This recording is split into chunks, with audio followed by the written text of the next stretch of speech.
Yes, sir. We do require a license from the State Bank. That's primarily why, when beginning this business, we'll be solely acting as a marketing company. We won't be operating our own mutual funds, but rather we'll be collaborating with these asset management companies, such as HBL Asset Management and other asset management companies, who also give a trailing commission to these marketing companies, which Acha. ranges from 0.5 to 1.5%, depending on the risk profile of the investment instrument. Okay.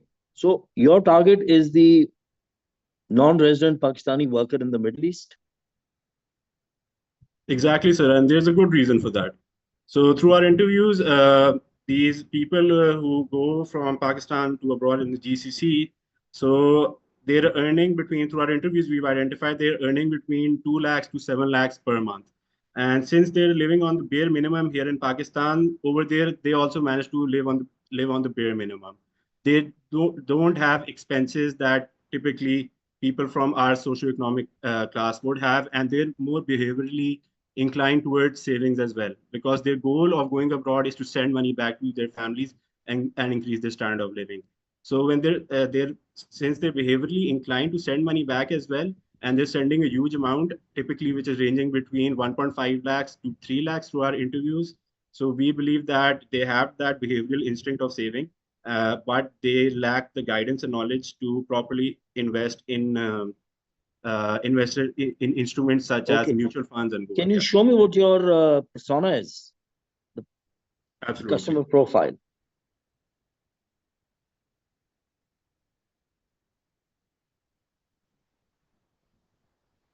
Access to substantial wealth when viewed within the local context.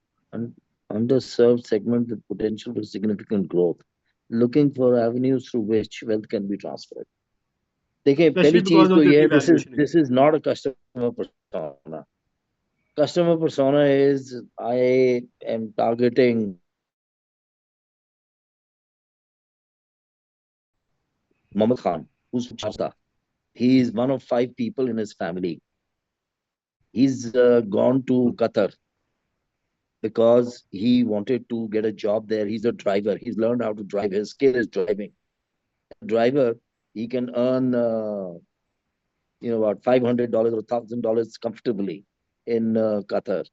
Right? He stays in a dera where there are 5 other people sharing a one room with him. Right? That's how he's saving. That's how he's sending money back. Otherwise, he won't have anything left. Hmm.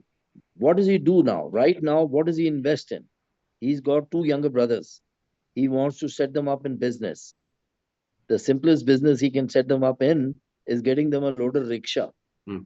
or a small shop, right? This is what he's doing currently. Exactly. If you'll dive a little deeper, second investment is normally real estate. The moment he's Hmm. accumulated some money, he wants to buy a small plot of land, right? So he buys a file. He doesn't get land, he gets file, title. He gets, a title of land, which he hopes will go up in price. And he's sitting there. So he's an unsophisticated investor. He's not a sophisticated investor. He's very unsophisticated. He's simple. He understands simple stuff, Hmm. right? I can help my brother set up a shop. I can buy him a loader rickshaw. I can buy a piece of land. I will buy Sir, 3 files. They'll all Sir, be land if you allow titles. me to clarify, sir, so sorry, if you allow me to clarify, this is just one half because we divided because customer persona and customer traits are in 2 separate slides. So if SN, if you could just go to the customer trait slide, that's a better अच्छा description of चलें what trades required दिखाएं in this. सामने लाएं जी इसको Yeah. more behaviorally geared towards saving than local white collars, oriented towards expense management, lack knowledge of instruments and micro investments, influenced by parental advice, particularly young ones, surprisingly high sparable income for saving and investment, a desire to find big ticket investment opportunity offering immediate and significant returns.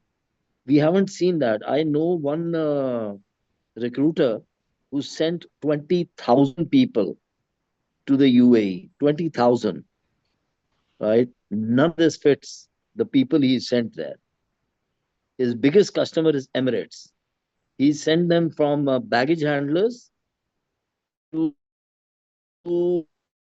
what you call customer service people, right? And the 700,000 and 500,000 is at the higher end, not at the lower end. At the lower end, you're getting 150, 200,000, out of which your expenses normally are around 40, 50,000. Even when you're sharing your data and, you still have to eat, you still have expenses. So we need to rationalize this. Yeah. You can say, So how can I do they clarify invest? a bit on this? Yeah, We actually sure. had a few numbers to our interviews. So if you're a guard or working as a cashier, you earn between 150 to 50,000. If you're a rider in Talabat, counterpart of Food Panda, you're earning between 350,000 to 450,000. And if you're a skilled worker working at a factory, then your salary typically ranges between 5 lakhs to 7 lakhs. Now, when we will break down these numbers, what is the total number of people in the Middle East right now? Expat Pakistani workers. Total number across those 11 GCC countries. So 11.41 million total expats, out of which 75% are blue collar workers. But we haven't given any absolute numbers. These aren't like numbers. 11.7 million is worldwide. No, sir. 12.41 million is worldwide, out of which 11.41 million are working in the GCC, not just the UAE, sir. The GCC. No, my friend, it's not correct. The US, Canada, UK, Europe, then Oceania, Austria. Yes, sir, you're right. Sir, you're right. But most of those, because the numbers only reflect people that are Pakistani nationals and exclusively Pakistani nationals. So the ones because who of hold that, NICOP holders, no? Yes, NICOP. Yes, sir. No, not just NICOP, sir. Like the numbers that we're referring to are exclusively Pakistanis. So because these GCC countries don't offer like immigration routes, and like you will remain a Pakistani. You remain a Pakistani. They don't give you citizenship. So because of that, most of the like national Pakistani nationals that are working abroad work in the GCC, and that's who we're targeting. And sir, that's who we're about them. Yes, sir, I know, and that's who we're targeting, because these are the only ones that have any kind of. Give me a number, whatever the number is. Give me a number. Rasi, if you allow me to answer this one. Oh, go ahead. So, sir, you're absolutely right. We had multiple sources. One source quoted that there are 11 million GCC Pakistani workers, and one source quoted that there are around 6.3 million Pakistani workers. So both sources did look credible. So let's take a conservative estimate for the sake of an argument. So let's say there are 6 million GCC workers, 6 million GCC Pakistani workers. That's more rational, realistic. अब मेरा सवाल ये है कि out of those 6 million, what percentage is what you call bottom of the pyramid blue collar workers, right, who are earning 150,000 at best? What percentage is the next, and what percentage is high end tier? Because you're talking about the ones who are earning 700,000 or 750,000 a month, right? So they're the ones likely to. Sir, I'll explain a bit on this. So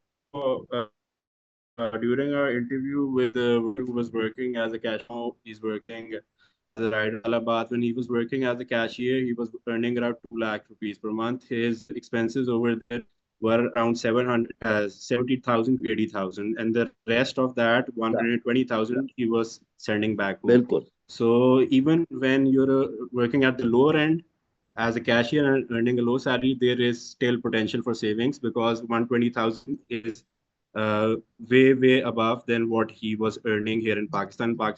Around 5 months before going to Bahrain, he was earning around 40,000 rupees. So he's still sending 120. Okay, we got that.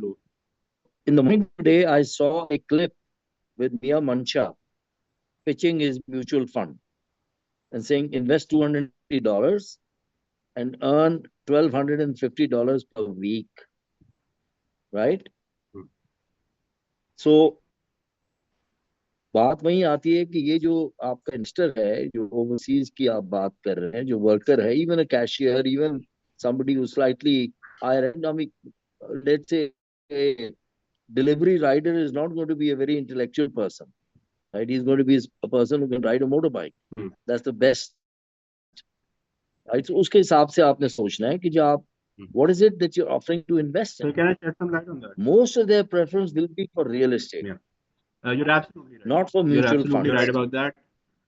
Quoting Mr. Mancha, he runs MCB Bank. So if we look at MCB's equity market fund, inception in 2002, the fund has returned 81 times return, Okay. which is way, way, way higher than what we have earned in the real estate market, which would be around 15 to 20x. So when we talk about these people, you're absolutely right. They're not educated about these instruments, but we believe that's where the opportunity lies because these people now have a high disposable income in terms of Pakistani rupees when You have it's two sending people back, who are LUMS and they're grad. geared towards saving. You have two people who are LUMS graduates who are both advisors and trainers for the Pakistan Stock Exchange. Right? One is Hassan, and I can't remember the name of the other one, but he's also there. He's in fact got his company that he advises investors. Right? So he's obviously Pakistan's retail base is very small. That's the big problem. Bangladesh retail base of investors in the stock market is 10 times what Pakistan is. Absolutely. Right? So we have around 400,000, they have 4 million. Because they created the retail investment.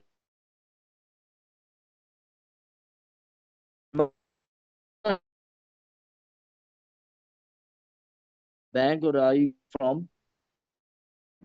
Yeah. Right? The risk factor is higher. Exactly. Real estate is stock exchange, whatever fund. The only barrier there, but to look at it